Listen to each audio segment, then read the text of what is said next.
There are 1,000 things I can list which God Almighty can't do. There are 1,000 things I can list which God Almighty can't do.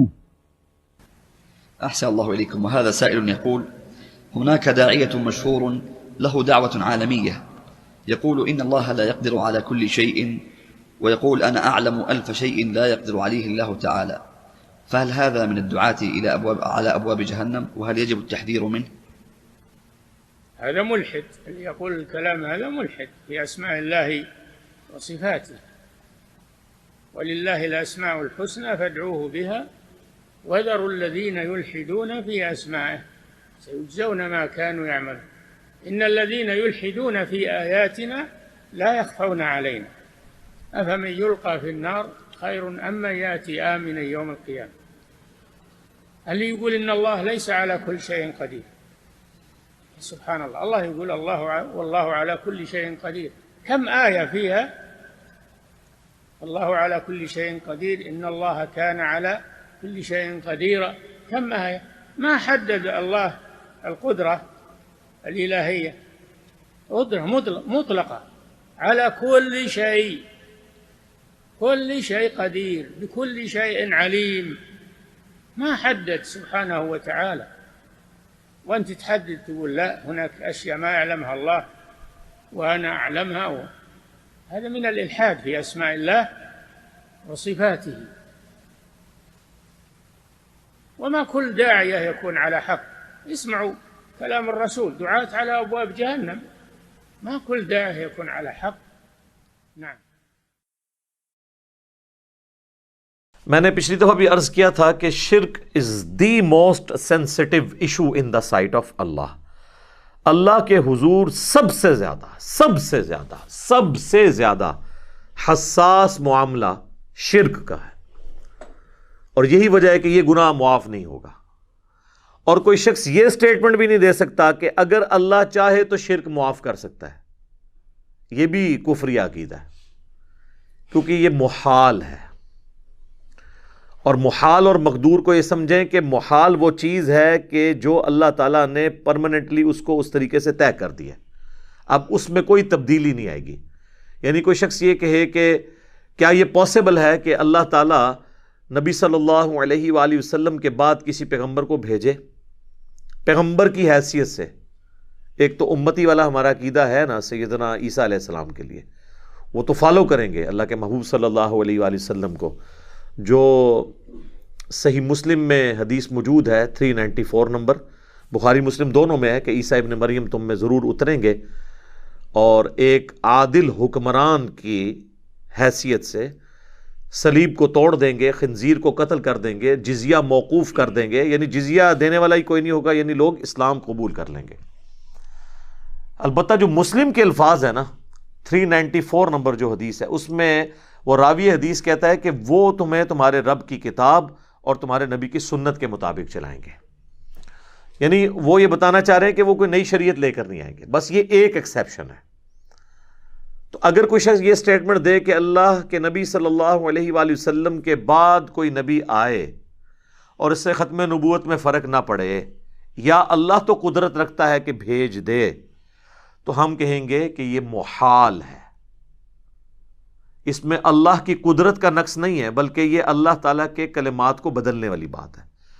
جو جھوٹ بولے وہ اللہ نہیں ہے، اور جو اللہ ہے وہ جھوٹ نہیں بولتا. لہٰذا یہ چکر نہیں ہے کہ قدرت میں داخل ہے کہ نہیں. اسی طریقے سے یہ سٹیٹمنٹ دینا کہ اللہ چاہے تو موسیٰ علیہ السلام کو نعوذ باللہ جہنم میں اور فرعون کو جنت میں بھیج دے، تو ہم اس پہ کیا جملہ بولیں گے؟ یہ محال ہے. اس میں یہ بحث نہیں ہے کہ قدرت میں داخل ہے یا نہیں ہے. ہر وہ چیز جو اللہ نے طے کر دی ہے محال کے طور پر، اس کو اللہ کی قدرت میں داخل کرنا خود گمراہی ہے. اور مقدور وہ چیز ہوتی ہے کہ جو اللہ نے ابھی تک کی نہیں ہے لیکن اس پر قادر ہے. مثلا اگر کوئی شخص کہے کہ اللہ تعالیٰ کیا ایسی سیڑھی بنا سکتا ہے کہ ہم زمین سے آسمان تک پہنچ جائیں، تو ہم کہیں گے ہمارے علم میں کوئی ایسی سیڑھی نہیں ہے، لیکن ہاں اللہ کو قدرت حاصل ہے. اللہ چاہے تو سوئی کے ناکے میں سے اونٹ گزار سکتا ہے. فزیکل ورلڈ میں تو یہ امپاسبل ہے ہمارے لیے، ہاں اللہ گزار سکتا ہے.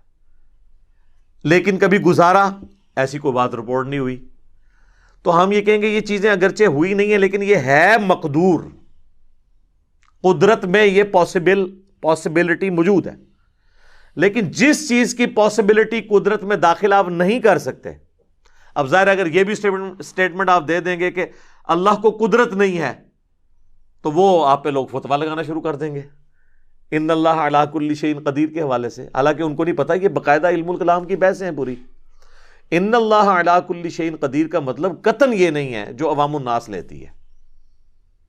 اس لیے آپ کو پتہ ہے غیر مسلم نے آج سے کئی سال پہلے ڈاکٹر ذاکر نائک سے اسی حوالے سے سوال کیا تھا، تو اس نے کہا کہ ہمارا قطعاً مسلمانوں کا یہ عقیدہ نہیں ہے کہ اللہ تعالیٰ ہر چیز کر سکتا ہے، بلکہ وہ چیز کر سکتا ہے جو اس کی قدرت میں داخل ہے، اور جو اس نے خود اپنے لیے مقرر کی ہے کہ یہ چیزیں محال ہیں وہ ہم اس کی قدرت میں داخل بھی نہیں کریں گے۔ اب یہ پیورلی ایک علمی بحث تھی۔ اب سعودی عرب کے جو ایک شیخ ہیں، شیخ صالح فوزان یا فوزن کیا نام ہے ان کا، ان کو کسی نے سوال کر دیا کہ ایک انٹرنیشنل سپیکر ہیں نام لیے بغیر، اور وہ یہ کہتے ہیں کہ اللہ تعالیٰ ہر چیز پہ قادر ہے، یہ ہمارا عقیدہ نہیں ہے، اور بس اسی سٹیٹمنٹ کے اوپر انہوں نے کہا یہ بندہ کافر ہے۔ حالانکہ ان علماء کے پاس کوئی فقہ ہوتی تو یہ سوچتے کہ اگر ایک انٹرنیشنل سپیکر ہے جو لوگوں کو اسلام کی دعوت دیتا ہے، اس کو کسی ہلکے کتے نے کاٹ لیا کہ اس نے یہ کہنا ہے کہ اللہ تعالیٰ ہر چیز پر قادر نہیں ہے، تو یہ مجھے آگے کوئی سوال کرے تو میں فوراً کہوں گا کہ یار وہ جو بات کی ہوگی وہ محال اور مقدور کی کانٹیکسٹ میں ہو رہی ہوگی۔ انہوں نے پکڑ کے سیدھا سیدھا فتویٰ لگا دیا۔ میں نے پھر اس عرب کے مولانا کے اوپر گرفت کی، وہ آلموسٹ آپ سمجھ لیں بڑے لیول کے مفتی ہیں عربی، تو وہ پھر اہل حدیث میرے خلاف ہو گئے، جی اتنے بڑے شیخ ہیں ان کے بارے میں آپ نے بات کر دی۔